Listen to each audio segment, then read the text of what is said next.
Hello and good afternoon. Welcome to another Friday Lunchtime Live. I'm James Wrigley, if you didn't know, but if you're watching this, you probably do know.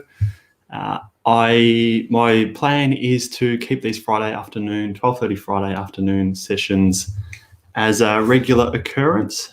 As I spoke about last week, I had struggled with keeping these somewhat regular, but hoping to do so more often. So 12:30 Fridays, live here on LinkedIn. If anyone's out there watching, thank you for joining me. Also live on Facebook, live on my YouTube channel, and I will in time get the audio around to a podcast. So if you aren't following me or connected on any one of those platforms, it would be great if you could also join me there. I've just dropped the Mina. Hello, I can see you've popped up already. Hello. I've just dropped the link to join me on StreamYard in the comments section on my LinkedIn page. So if you're watching on Facebook, maybe jump over onto LinkedIn. It's there, which I tried to do this last week. A couple of people gave it a go, but it didn't work. So I think if you want to jump on, have a chat, I've got a topic that I'll cover in a few minutes. If you copy that link that I've just posted into LinkedIn, the LinkedIn Live comments, into another web browser, it'll take you through to StreamYard, and hopefully you'll pop up here if you wanted to have a chat. So a few of you joining me, thank you. Mina, I can see you're there, thank you. LinkedIn user, I'm not sure who that is. I'm not following it on my phone at the moment, so hello, thank you. It's a setting on your LinkedIn profile. Happy Friday to you as well, LinkedIn user. Mina again, and Graham, thank you for joining me from the Philippines. Hope everything is well for you over there. I thought I might start with a bit of a recap of my week. It's obviously Friday. I'm here in Melbourne. We're week 2 of the stage 4 restrictions. Things are going well on my end. Not too many dramas to report. I have made a slight change to my working week. I think I might have spoken about last week. Of a Tuesday, I'm now taking Tuesdays off. So from now through until the end of the school term, I'll be taking Tuesdays off to look after my 2 kids, particularly help Thomas with his homeschooling. He's in grade 1, so someone needs to be doing that. And my wife's off at work on a Tuesday, so that's for me. So just working the 4 days a week at the moment, but it does mean that those 4 days that I do have are quite jam-packed with client meetings. I'll probably get up to 10 or 11 by the end of today, which is a pretty busy week for me when it's packed into 4 days. So it does mean a few hours after hours catching up on file notes and the like. So I hope you're all well out there. No other further comments. Doesn't look like anyone. Can anyone give me an idea if you've tried using the StreamYard link there to see if it works to pop up and join me? So the topic that I wanted to cover today, it's something that came up in some conversation I was having with some introductory chats I've been having with a possible new client. Actually reached out to me via LinkedIn. You may very well see this video at some point. It's a client that's recently sold a business, and through their accountant, they've made some recommendations, some tax advice, as accountants do, around using some small business tax exemptions that are available. And I thought there might be some value for you. A lot of my connections are in the technology space, founders, those kind of things that often, from time to time, they end up selling their business. Graham, you can't see the link. I'll bring it up on the screen there. That's the one there. Hopefully it's coming up on LinkedIn. It's my comment that was on the LinkedIn, in the LinkedIn comments there. Hopefully it works. If not, we'll try it again for next week. So that's the link there. Anyway, so small business CGT exemptions. I thought there might be some value in this for you. as I said, a client or a potential new client that I've been having some discussions with recently sold a business, and their accountant, through the tax advice that their accountant provides, is using these small business exemptions. You may not be familiar with them, so I thought I would run through them quickly for you here. Now, a lot of the clients, the business owner clients that I work with, are often in the technology space, so they're some type of services business, a service of some variety, and so they often don't have huge level of assets. They provide a service, but they've got some staff and some computers, and that's about it. They provide their service. So these exemptions are available to what are considered small businesses. Now, small businesses, there's a definition that's available, and you can Google it and you can find it. I'll give you a high-level summary of it now. But to be eligible for the small business tax concessions, there's some basic conditions that must be met. So one of them is known as the net assets test or turnover test. So net assets of the business need to be under $6 million. And so, as I was just saying, a lot of the clients that I work with in that technology space, they've got some staff, they own some computers, but they don't have this great big lumpy asset itself. It's the service that they're providing is the value in the business, and it's a services-based business. So they're often quite light on in terms of assets, and can qualify for this $6 million asset test. The other one is the turnover test. So turnover needs to be less than $2 million. That's a more difficult one to satisfy for a lot of these technology businesses. Their revenue often shoots through the roof before acquisition. The asset being sold needs to be used in the running of the business. So that's applicable if you have a business that has some big lumpy asset that you're actually going to sell, some piece of machinery or something like that. There's some other rules and things around if what you're selling is actually the shares in the business. So there's a bit of work that needs to be done around what is actually being sold, who owns it, is it shares in a company that's being sold, is it somehow you're selling a unit trust that owns the company, is it a piece of machinery? There's a bit of work in there, but you get the idea. The big one where a lot of the clients that I work with often qualify is the net assets under $6 million.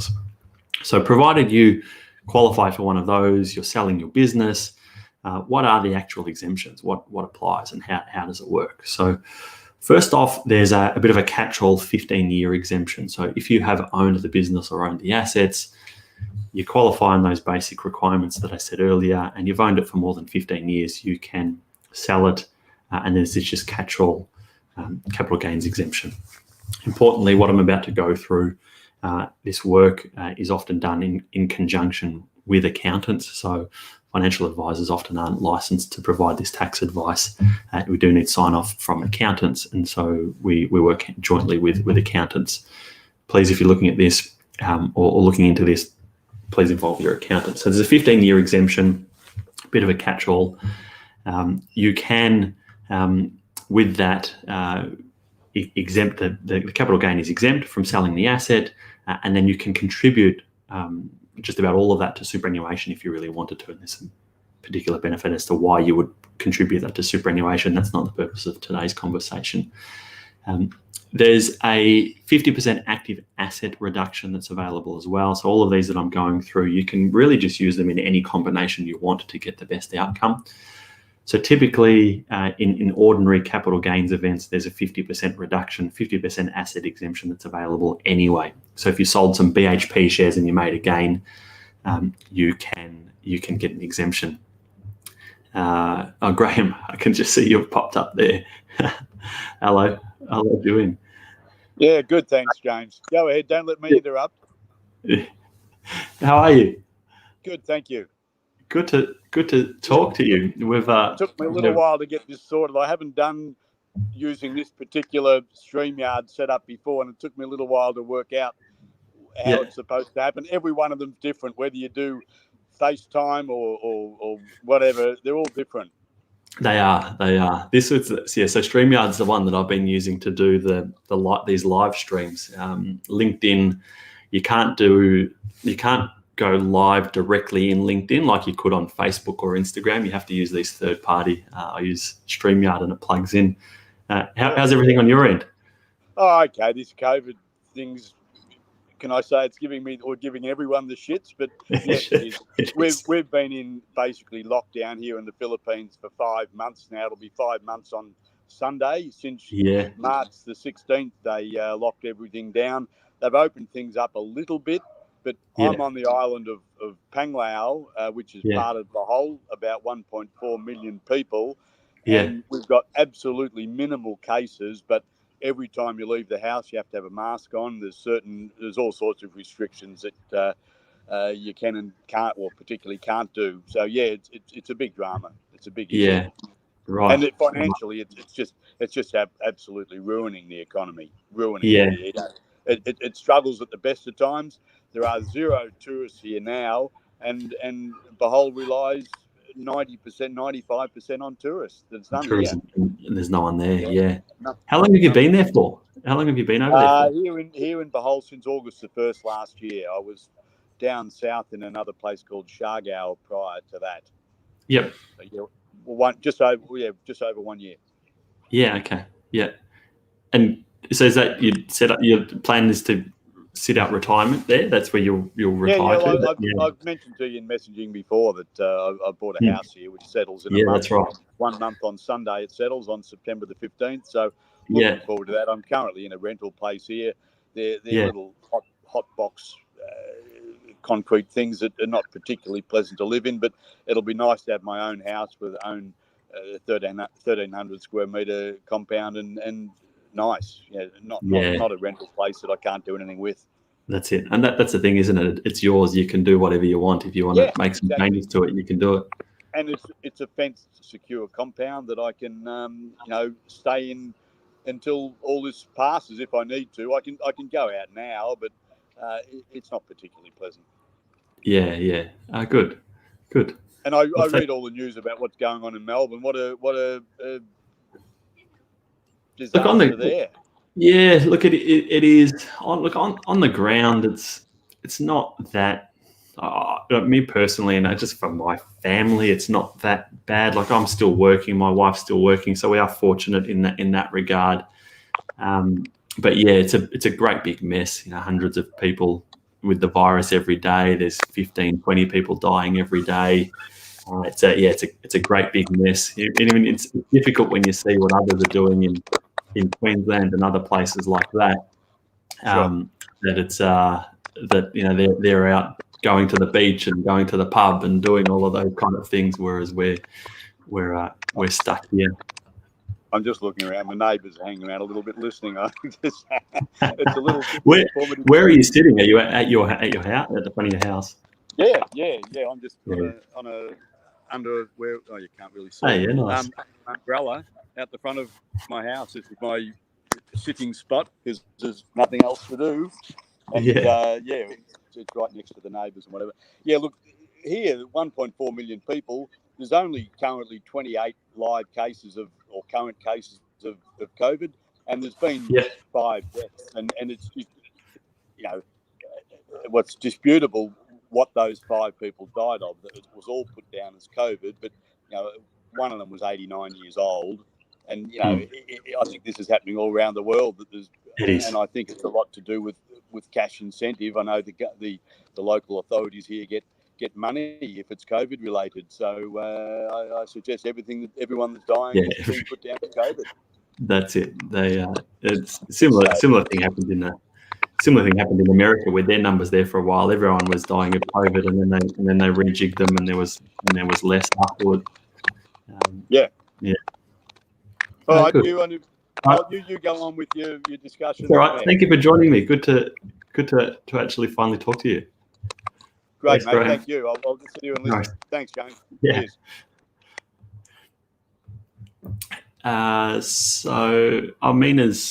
Mina, you there? Mina's jumped in as well. Yes, hello. How are you guys? How are you? Just having a chat with Graham. How are you going? Where are you? You're in Melbourne? No, I'm in New South Wales. New South Wales, right? Okay. Yeah. All so. right with you? Yeah, everything's going all right. But, everyone's scared that there's going to be a second wave in New South Wales now. And I feel sorry for everyone in, like, Victoria with the stage 4 lockdowns. That's just terrible. Yeah, I know. It's been pretty rough for us. I keep watching the case numbers in New South Wales, and they're kind of slowly creeping up. You wonder. Hopefully, people are watching enough what's going on, what's happened in Melbourne, that they take it pretty serious in New South Wales and keep their distance from each other and follow the rules that we're being told to. People wearing masks and things when you go out up there. I've heard about like a third of people are wearing masks, and the numbers rising. So a lot of people are wearing masks, and we're all trying to stay safe and everything. Yeah. But yeah, at least we're not as weird as Queensland. That's just like shut down everything. No one can get in or out. Yeah, close the border. No one's allowed in. Yeah, I got some clients that have they've just moved up to just north of Brisbane. They bought a house and retired up there, and they were trying to move their all of their furniture and things. The removal truck got stuck. The removalist said, "Oh yeah, no, it's fine. We can get into Queensland. It's easy. We've been doing it this whole time. No worries. We're exempt." They've been able to get into Queensland, but the way the borders have had shut between Victoria and New South Wales, they couldn't get into New South Wales to get into Queensland. So all their stuff was stuck on the truck and got sent back home again. So they're sitting in this house that they've just bought, and have had to go and buy a brand new bed and a couch and things. So they've got something to sit on before they can get all their stuff. It's a bit rough. That is terrible. That is terrible. Yeah. Well, thanks for joining me, Mina. I'll get back to the CGT exemptions. That's of interest to you. Continue. Yeah, that's all good. That's all good. Cheers. Thanks, Mina. So we've got, there we go, back here. Okay, so back. So it's going through the exemptions. So there's the 15-year one. It's kind of a bit of a catch-all. If you've owned the asset or the business for 15 years and you sell it, there's an exemption, and you can contribute up to it's about $1.5 million of the capital gains proceeds to superannuation, which otherwise you wouldn't be able to contribute a lump sum of that size to superannuation in one go. This small business 50% active asset reduction.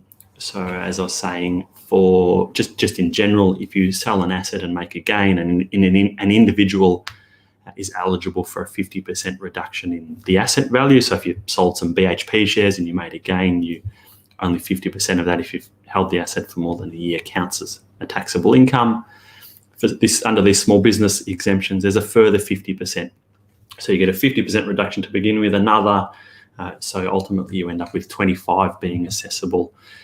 There's a retirement exemption. So if you follow that through, if you're under a particular age, you can contribute some of these assessable capital gains to superannuation under the retirement exemption, and actually not have to pay any personal tax on those gains. So that's just a bit of an acknowledgement that a lot of people often build up businesses and they say, look, my business is my retirement. I'm going to put every single dollar into here to build the business.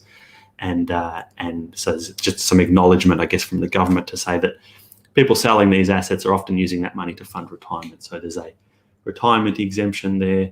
And then the final one is some rollover relief. So if you're selling what's considered an active asset to then go and buy another active asset, it doesn't trigger capital gains in between, provided you do so in a short enough period of time. So contributing to superannuation is where this particular client that I was talking about earlier, and why I introduced the topic in the first place, they're exploring this and doing this off the back of the advice that's coming through from the accountant, which is actually really good advice. I'm all for it. So there's a CGT for the current financial year that we're in now, 2021 financial year. There's a lifetime cap for an individual of $1.565 million that you can contribute to superannuation under these different capital gains rules. Otherwise, outside of that, an individual is stuck with just $100,000 a year or a lump sum of $300 in one go. So it's a huge amount money that you can add to your superannuation benefits, and it's over and above these caps that are now in place. So a lot of people are getting capped out. For those with bigger balances, are getting capped out on their superannuation at 1.6. These CGTs go over and above, so you can actually build a very big superannuation balance if you are taking advantage of these rules. So I guess there's risks and things associated with all of that, and so you should be exploring any of this with your accountant, with your advisors, whoever it is that you work with, before you go out and do any of that yourself. But there are some major advantages available there.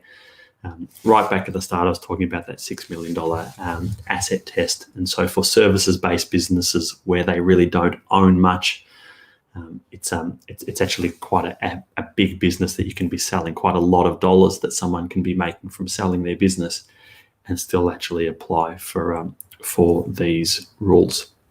So that's it through the exemptions that I wanted to go through. Mina, Graham, thanks both of you for joining me. Anyone else that's out there that might still be watching, thank you for sticking with me, getting close to 20 or just gone past 20 minutes now. Hope you're having a great Friday. That's it for me today. I'll be back 12:30 next Friday. Between now and then, come up with another topic. If you've got any ideas, shout out and I can have a chat about something that you want me to. But otherwise, hopefully see a lot of you Friday next week. Enjoy your weekend. See you all. Bye.